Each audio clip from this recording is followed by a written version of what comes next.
Hello and welcome to today's lesson on weather maps. Our essential questions for this lesson are how can you use weather maps to explain global weather patterns and their influence on local weather, and how can you interpret high and low pressure areas as well as fronts on a weather map. Be sure that you have these two questions written down in your notes and that by the end of today's lesson that you are able to answer both of those questions. Whole bunch of vocabulary words that go along with this lesson. We have air pressure, air masses, high pressure, low pressure, isobars, barometer, weather balloon, compass rose, anemometer, thermometer, weather vane, front, cold front, warm front, stationary front, occluded front, and backdoor cold front. I know this is a big list, but by the time we get through with our lesson on weather, we need to make sure that we understand all of these terms and how to use them. So when we're looking at weather, one of the most important things that we want to look at is air pressure or atmospheric pressure. It's one of the key factors that are used in predicting weather, and you can tell a lot about what's going on with the weather based upon whether you have high or low air pressure. Now, the pressure is caused by the weight of the air above the earth.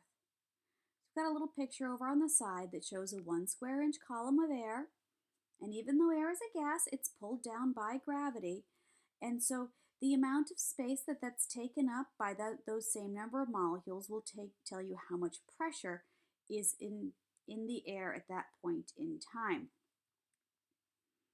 Pressure decreases with increasing height above the earth. And I know that this can be a little bit confusing, but if you think about it, if you have the same number of molecules, the same number of air molecules, the more space they're allowed to occupy, the less pressure there is because there's more room for those molecules to bounce around. Whereas the less space that they're allowed to occupy, the more pressure there is. So in this picture, we have our 1 inch square column of air, which is measured at sea level, which is right about where we are. We're a little bit above sea level here, but not too far. So when you're measuring at sea level to the top of the atmosphere, that air, so all the way from the ground to the very top of our atmosphere, all of the air in that 1 inch column would weigh 14.7 pounds. Now we measure air with a tool called a barometer. And this is a picture here of a barometer that's made with mercury. We don't really use these too much anymore. Most of our weather measuring equipment now is digital. But you use a barometer to measure air pressure. And the unit that we use to measure air pressure in is called a millibar.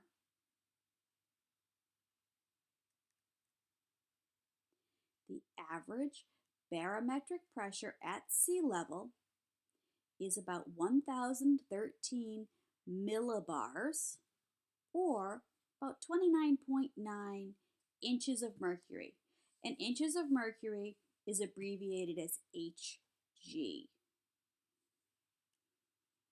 I might throw a bonus point on a quiz if you know why we would abbreviate inches of mercury as Hg. So, as pressure increases in the air, it forces the mercury inside the barometer up that glass tube.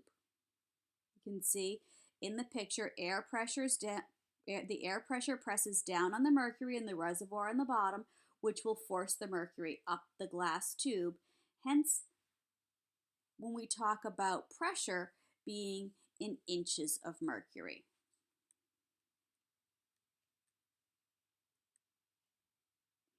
So, and low pressure does the exact opposite. As the pressure in the air decreases, it allows the mercury to drop down from inside of that tube in the barometer. All right, so when we talk about high pressure and low pressure in terms of weather, a high pressure system is indicated on a weather map with an H, usually in blue. And what happens with a high pressure system as air cools off? Remember, when things rise up, they get cold and then they sink back down again. So cool air sinks back down towards the earth in a high pressure system. The air is coming down, we have a high pressure system, and high pressure cool air spins in a clockwise direction. Now the opposite of a high pressure system is a low pressure system. Marked on a weather map with an L, the L is usually red. And in a low pressure system, when warm air is becoming less dense, it is rising up. And this air is spinning in a counterclockwise direction. So high pressure systems and low pressure systems all have influence on how our weather happens outside. High pressure areas, sunny, clear skies, usually not too windy, maybe a light breeze. The wind that we have is spiraling in a clockwise direction, but you probably wouldn't notice that being outside. Pressure on, if you were to look at it on a barometer, would be a little higher than normal, 30 or so inches of mercury. Now, conversely, when we have low pressure outside, it's cloudy, it's stormy, we might be getting some rain. The wind is spinning in a counterclockwise direction, but you'll notice that it's not just a light breeze, it's actually pretty windy out, warm, moist air. Generally not a very nice day out. And our pressure on our barometer is going to be lower than normal. So, weather maps. If you ever look at a weather map, you'll see an image that looks like this one, with lots of different lines on it, and some of the lines have little spiky triangles or half circles coming off of it. And all of these lines actually mean stuff. The lines are called isobars. And an isobar is a line connecting points of equal atmospheric pressure. Think of it as like a topographical map for air pressure. You know how on a topographical map the lines indicate elevation on land? Isobars indicate air pressure across an area. They're measured in millibars, and 1 millibar is equal to about 0.029023 inches of mercury.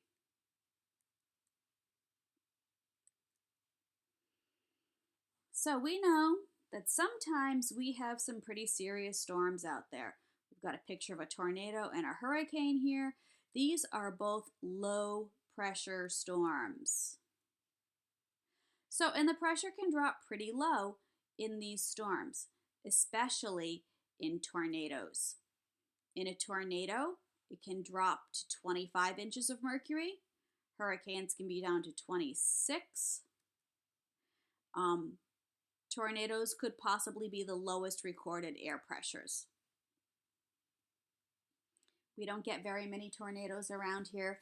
We do on occasion. They're usually pretty small when they happen, not like out in the Midwestern part of our country where they get some pretty big tornadoes. But we do get hurricanes along the eastern seaboard. They don't often make it all the way up here to Massachusetts, but we just had a bad one recently that did a lot of damage in Haiti, did a lot of damage in Florida.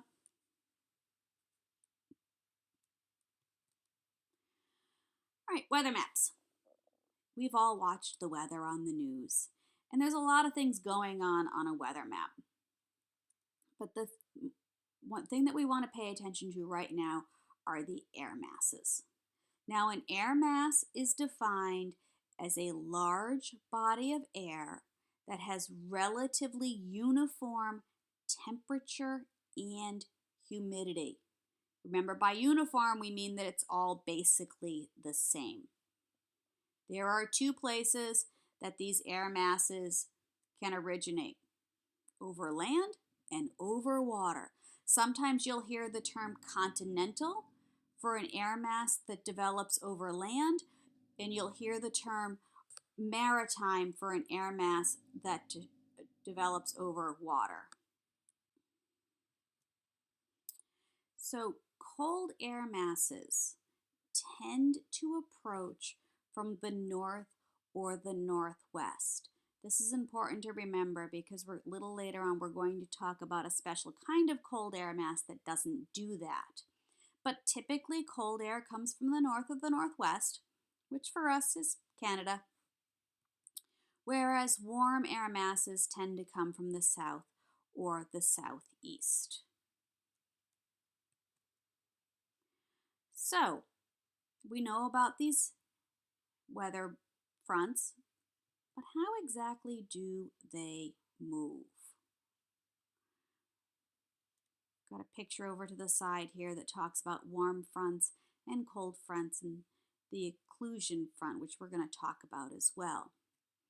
But cold air, remember that's our high front, high pressure air, which is marked by an H.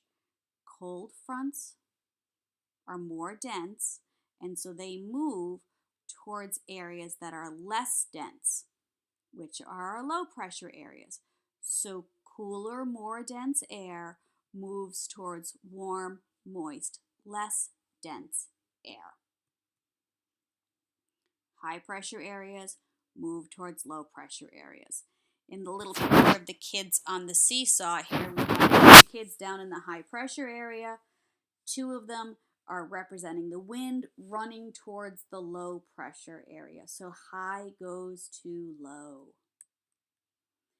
There are a whole bunch of symbols on weather maps, and they all represent different kinds of fronts. Now remember, a front is a boundary between two air masses, and they are classified by which type of air mass is replacing the other one. So a cold front is cold air that is replacing warm air. A warm front is warm air that is replacing cold air. Cold fronts are blue triangles. Warm fronts are red semicircles. We've got stationary fronts, and we have occluded fronts. We'll talk about those in a little bit more detail.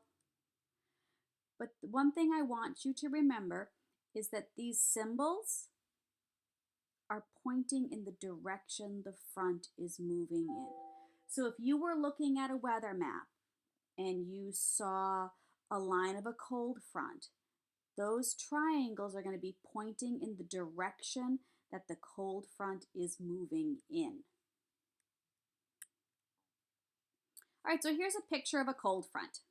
Now remember, a cold front is a cool air mass that is replacing a warm air mass.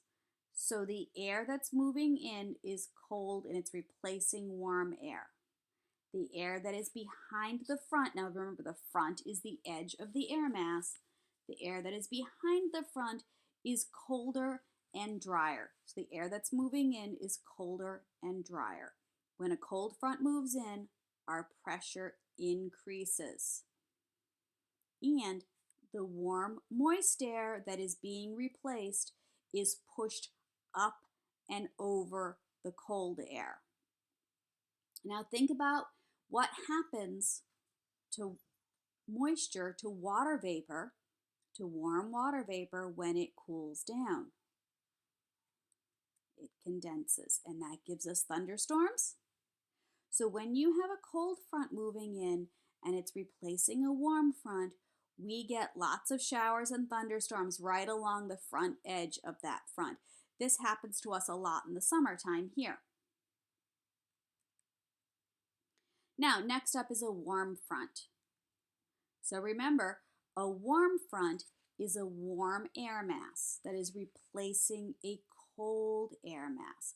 So the air that's behind the front is warm and moist, and it's replacing air that's cool and dry. So remember that as the warm front moves in, our air pressure is going to go down. Now, warm fronts are slower moving, but there will be a gradual rise of that warm air up and over the cold air. So again, now we have warm, moist air that's going up over cold air. So what's going to happen to that water vapor in that air? It's going to make clouds. And when we have a warm front moving in, we don't get those kind of fast and sudden and furious thunderstorms, but we get more continuous, steady rain. So sometimes we have weather fronts that meet each other and don't really go anywhere, and we call these stationary fronts. And a stationary front happens when the two air masses meet and neither one of them is strong enough to replace the other one. So we don't have one pushing the other one out. They just kind of bump into each other and stay. And when we get that stationary front, we get a light, steady rain that can last for days and days and days. So, remember those purple triangle and semicircle mixed together when we were talking about the weather symbols? That is our occluded front. And this is sort of a unique situation because here we don't have two air masses coming together, but rather we have three. So we have two cold air masses and they are converging on a single warm air mass. So this happens when we have two fast-moving cold air fronts trying to push out one warm air front. And that warm air front gets just pushed up and over the cold air. And we get thunderstorms. And you get thunderstorms that are in a very isolated area. You can see in the picture here, we got some cities that are not that far apart, and it can be pouring and thundering and lightning in one and a beautiful clear day in the next. Because when that occluded front moves through, there is nice, clear, dry, blue skies afterwards. So, remember when we talked about the direction that cold air typically moves in? Well, we have this thing called a backdoor cold front. And in a backdoor cold front, the air does not come from the northwest, it comes from the northeast. We get these here in the New England. We get them in the wintertime a lot. We like to call them nor'easters. The air is coming in from the northeast. It's coming in off the ocean. It's cold. And it brings a lot of storms with it. When we get a backdoor cold front in the wintertime, this is when we get lots and lots of snow. So, let's do a review on the instruments that we use to measure weather with. Our first up is a barometer. Now, we talked about barometers in the very beginning. A barometer is used to measure atmospheric pressure. Next up is an anemometer. This measures wind speed. Wind speed is typically measured in miles per hour. Sometimes you'll see it with both the speed and the direction that the wind is moving in. We all know about thermometers. They measure temperature. We know in science class we always measure everything in Celsius, but when you're watching the weather on the news, it's likely going to be in Fahrenheit.